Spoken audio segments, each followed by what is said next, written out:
Have you found that even though you feel okay during the day, you get more and more anxious the closer it gets to the night? For every passing hour, you become even more worried. Your heart's beating, you're feeling tingly and jumpy and sweaty. If so, you've experienced what we call sunset anxiety, a very common insomnia experience. In this episode, you're going to learn where it comes from and how to meet it to arrive at a place where, even though it's getting dark outside, you feel peace of mind, which then leads to peaceful sleep.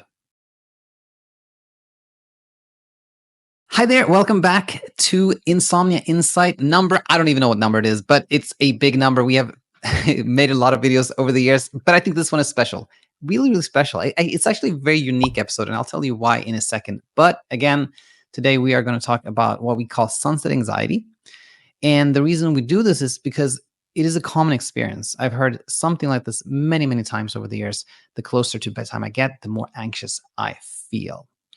So in this episode, we are going to understand sunset anxiety. Where does it come from? Why do we have this experience? And we're going to see how to meet sunset anxiety. Really just two segments in this class. But here is a little anecdote about why this is a special class and where it came from. So last week, I was sitting down with a lot of data, which is data from our chatbot Ellie, who runs on ChatGPT, and I've trained Ellie. And so I was feeding these test questions to Ellie, and one of them was very similar to what I just wrote here. It was something like, what should I do if I become more and more anxious as the sun falls? And in fact, I wrote something like, is it normal to feel more anxious as night falls? And Ellie, our chatbot in this test environment, said, oh yeah, this is very, very normal. And we call this sunset anxiety. And I was like, wow, that was a nice expression, because when you hear sunset anxiety, you immediately know what this is about. And it just struck me. And then I was like, wow, I should make a video about this. Sunset anxiety is great. So I always try to, give credit where credit is due. So credit for this one goes to our sleep bot, Ellie, for finding the sunset anxiety expression. And Ellie, by the way, is in our app BedTyme, in case you want to chat with Ellie. But yeah, with that said, we're going to go to the first segment here, which is understanding sunset anxiety. Why do we have this experience? So the first thing I want to say is that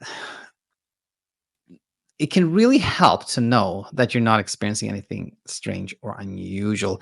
For me as a sleep coach, I've heard this more times than I can count, but for every person who's going through a struggle, it can seem like you're going through something very unique and strange and special. And that in itself can make you more anxious, because you think, what's wrong with me? I'm okay during the day, but the closer to nighttime I approach, the more I feel like I'm coming apart.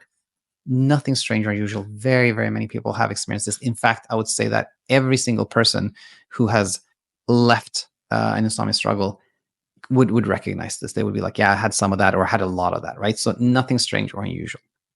I think that's really helpful to know.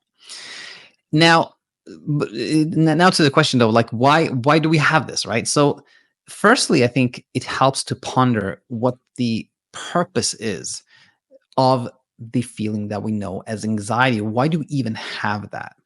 And the way I think of it is that anxiety is deployed for preparedness. Anxiety is in the fear spectrum of emotions. It's a way we can experience fear.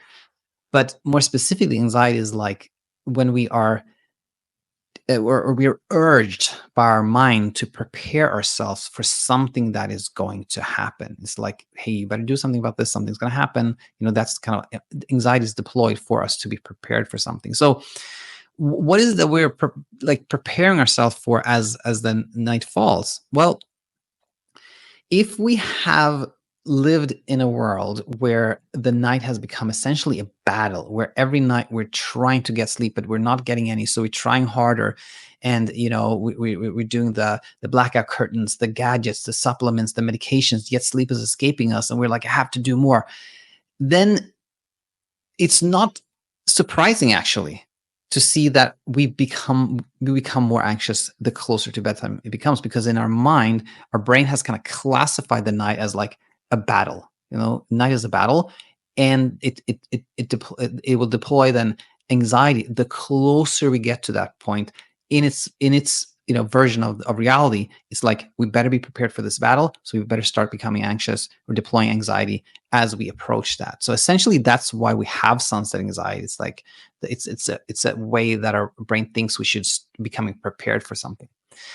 But when you hear this, like, you may think like, well, how does this make sense? Like, what is there a battle with? Like, who's the opponent? Who's the enemy in this scenario? Well, what our brain has misclassified as a threat or danger or enemy, if you will, is actually wakefulness. Wakefulness as a night is what has been misclassified as a threat. And it may have started randomly. We were stressed for some reason. We were up a little bit late. Happens to all of us, right?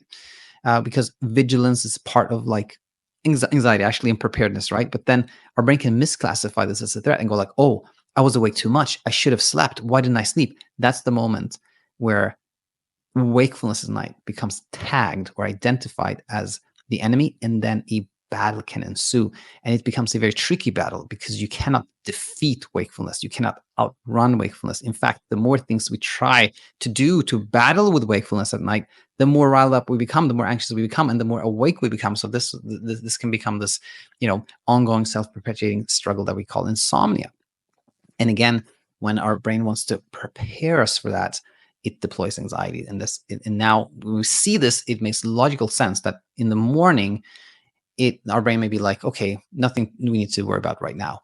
But in the afternoon or in the evening, it's like, okay, now we better get ready. Now's the time to prepare, right? And it deploys more and more anxiety the closer we get to the night. It's very similar to many, many other things in life. Let's say you have like a presentation in school, and it's like, 4 weeks away, and the brain goes like, nothing to worry about. But like, when it gets closer, like a week before, it might like, okay, better get ready. And then like 3 days before, like, now you must work on this now, et cetera, et cetera. Just, just an example of how the same phenomenon, if you will, that creates sunset anxiety is one that we are familiar with in other aspects of our lives. So now that we understand sunset anxiety and we understand why it is so common, the question, of course, becomes, so how do you meet this situation? If you struggle with sunset anxiety, you of course want to know, what do I do? So I think the first thing is to know not only that this is common, nothing strange or unusual, but also that sunset anxiety is actually evidence not of something being wrong with you, but rather something being very right with you. It's evidence of a healthy, normal, functioning human brain that has just been a little confused, thinking that there is a threat when there is no real threat. And so when we approach things this way, and we start to see that, oh, what I'm going through is not only normal and common, but it's actually evidence of a perfectly functioning brain that's doing exactly what it's supposed to do. The only quote unquote problem here is that there's been a misunderstanding. Then we're normalizing. And normalizing in itself is really, really helpful, because when we think, no, this is not normal, something strange and unusual is happening, that leads us to effort. That leads us thinking, I have to fix this, I have to do something about it, I have to intervene, I have to do something practically to make myself sleep, which creates more and more struggle sleeping. On the other hand, when we say like, oh, I understand all this, I'm normalizing all this, that leads us to a path of less intervention, less effort, because we see, I don't want to intervene or do something here, because that just becomes part of the problem. And we're on the path of less intervention, less effort. Really, really helpful. So again, knowing that what you're going through signals that you have a healthy mind, a healthy brain. So B here is knowing that emotions become stronger the more we attempt to block them. It's the old saying of what we try to push away becomes stronger, or maybe we hear this one more, what is the expression here? It's going to come to me. We'll just wait for it. If you know the expression line and it hasn't been posted in the comments, please post it there for me. You know which one I mean. All right. So with that said, this sunset anxiety works the exact same way. Sunset anxiety fades as we no longer try to stop it, and it grows the more we try to suppress it. And why is this? Why is it that when we try to suppress emotions, they become stronger? What's the logical rationale behind them? The way I think of it is that thoughts and emotions are communication, and they function the exact same way as messages and signals do when we're trying to communicate with another person. If I have something really important that I want to try to tell you, and I think it really matters to you, and you ignore me, you're like not texting me back, then I'll try to call you. If you don't pick up the phone, I'll go to your house and be like, hey, friend, you need to know this. My attempts to communicate with you becomes more amplified the more you try to block me, or the more it seems to me as you're trying to block me. On the other hand, if you're like, I get you, I hear you, talk to me, then I'm like, okay, good. The message was received, communication was received, nothing more for me to do, right? So when we have this sunset anxiety and we're like, I shouldn't feel this way, I have to stop it, then like our brain really wants to communicate with us like, no, you got to listen to it, this is really important. On the other hand, when we go like, I have the sunset anxiety and I can sit with it, I can let that emotion be, that signals to our brain that, oh, the communication was received, nothing further needed there. So the communication, if you will, fades rather than is amplified when we're no longer trying to stop it. Very, very helpful. Finally here, if you find that you can do something as the night falls, as it's time for like the night, in terms of like the day's over, all your obligations are done, but now it's the night where it's a time for rest, for sleep, for no obligations. If you can find something for that time that instead of going like, okay, I'm going getting closer and closer to bedtime, am I going to sleep? What can I do to sleep? How am I going to do this? What's going to happen tonight? Instead of being in that mindset, we go like, okay, we can't control sleep, can't control our emotions, but maybe I can do something at the end of the day that brings me some joy or some peace of mind, or that feels nice and kind and gentle for myself. Anything like that is really, really helpful, because it takes us away again from the battle, and we do something that is kind of completely separated from sleep. So we do something that we just look forward to, that has the intent is kind of completely unrelated to sleep. I can do this just because I like it.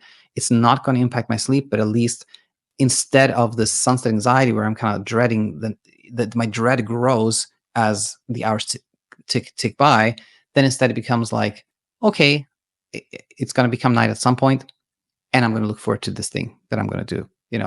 That can be really, really helpful. So in summary, what to do is really education, I think. The only thing in my world where we can deploy a bit of effort that can be really helpful is educating ourselves, because from education flows effortlessness and kindness. And when you're no longer confused and trying to have control, then yes, you'll find a peaceful sleep and peace of mind come to you. I hope this was really helpful for you. Let me know in the comment section what you thought, and if you have any questions, and we shall go from there. Thanks for today. All right. Thanks so much for tuning in today, and I look forward to seeing you in our next video. Remember, your brain is not broken. You have not lost your ability to sleep, and you have a lifetime of peaceful sleep to look forward to.